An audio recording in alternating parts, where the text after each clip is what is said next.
although in our country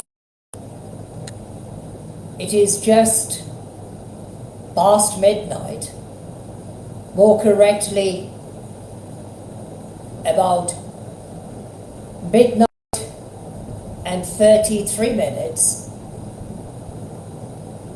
of Sunday, the 10th of March of the current Gregorian year 2024.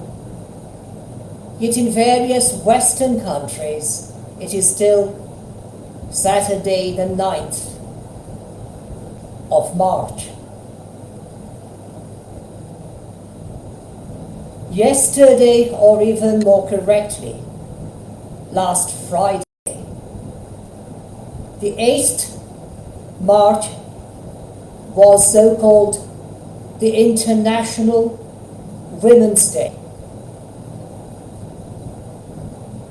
I am accustomed to speak live on such occasions, but since Sabbath in English, or I should say Shabbat in Hebrew, fell in the evening of Friday and continued until the sunset of this very day, the 9th of March, I was reluctant to speak concerning any secular matter in the course of Shabbat or Sabbath. But viewing a picture or even a photograph of a little girl on one of my profiles, which was very kindly tagged by someone, a Facebook friend of mine, a while ago, I thought and became encouraged to go online or come online once again. On this very early dawn of 10th March, Sunday of this current year, 2024.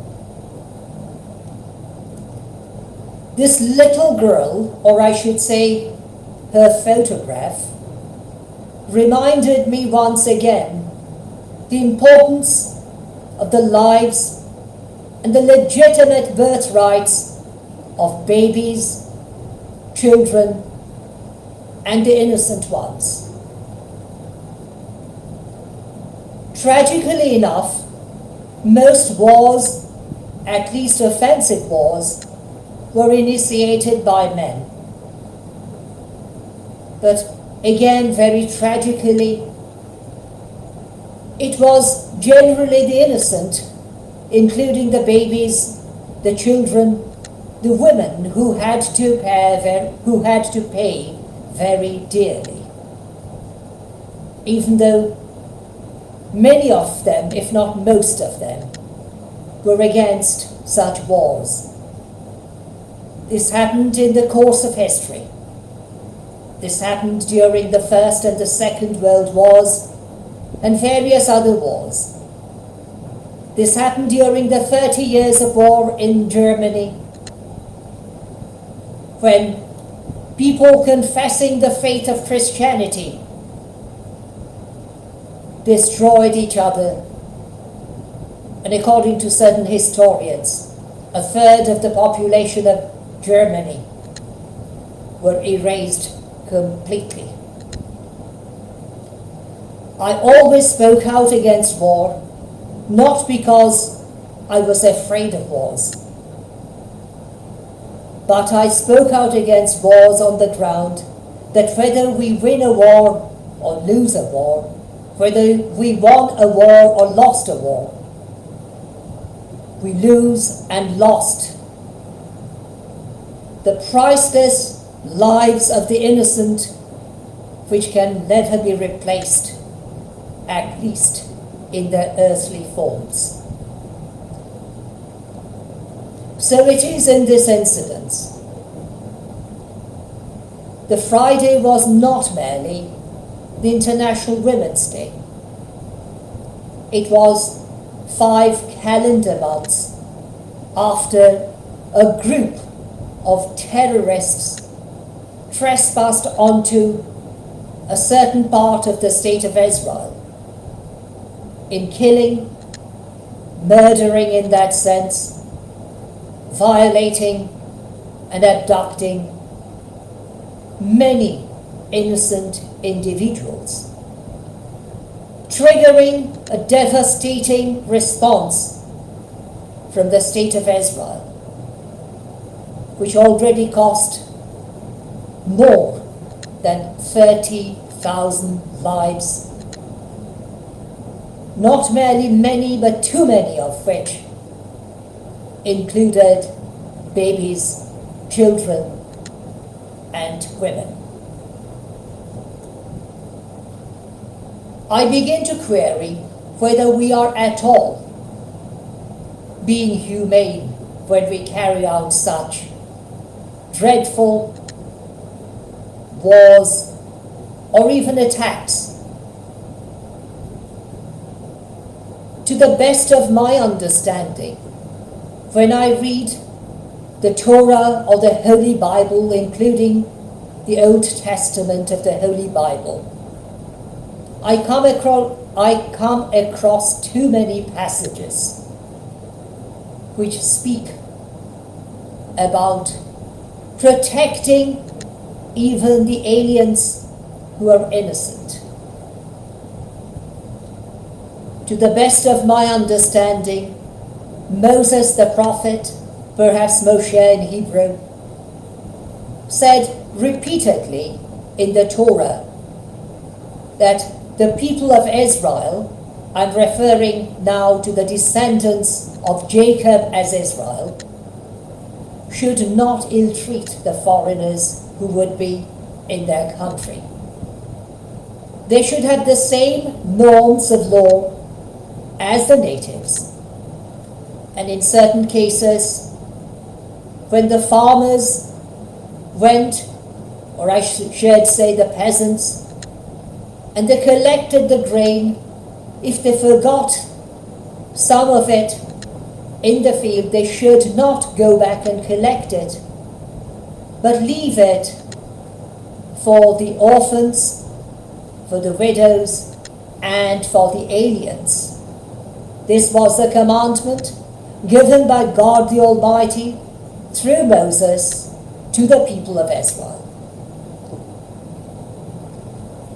I fail to see how can we justify the losing of lives of so many people in the world, even if we believe in the Torah or in the Holy Bible or in the commandments of God the Almighty.